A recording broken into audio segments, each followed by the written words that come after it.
Am I the a-hole for being upset that my wife followed a stranger home? The wife, 30 female, and I, 32 male, recently moved to a new city for work. We're attempting to make new friends, but it can be slow going when you don't have any social networks. Last night my wife got home around 2 hours later than she normally does, but I figured she was probably out doing some chore. When she got home she started telling me about a friend she made. Good for her, I initially thought, until I asked for more details. Apparently she started talking to another passenger in an Uber. Let's call him Tony. They were stuck in traffic and had a sizable chunk of time to get to know each other. The Uber driver goes to drop Tony off at his place, at which point he invites me up to his place to continue the conversation. To my horror, my wife accepted and spent the last hour and a half at his place. She can tell I was annoyed as she recounted this and asked what was wrong. I was upset that she went into a strange man's house, who was most likely trying to hit on her. She said I was being ridiculous, and that she was just making a new friend. I brought up that if he did try something no one would know where she was at. She countered that she was a grown woman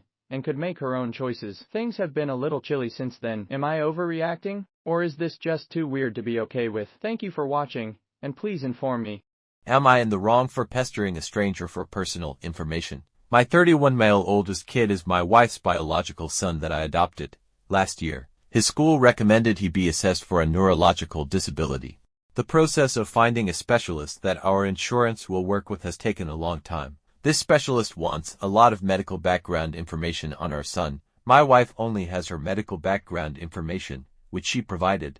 The specialist said this isn't sufficient. I found her ex on Facebook and messaged him to ask for his family's medical history. I explained why. He immediately blocked me. I found his sister on Facebook after that and sent a similar request.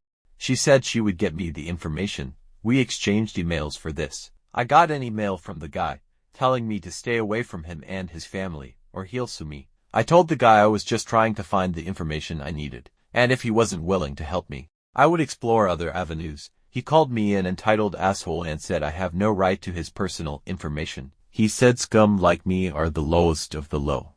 I have, however, continued to email his sister despite his objections. Am I the asshole here? Sure. It's his personal information, but it's my son's personal information too, and he needs it. Could I actually be in the wrong?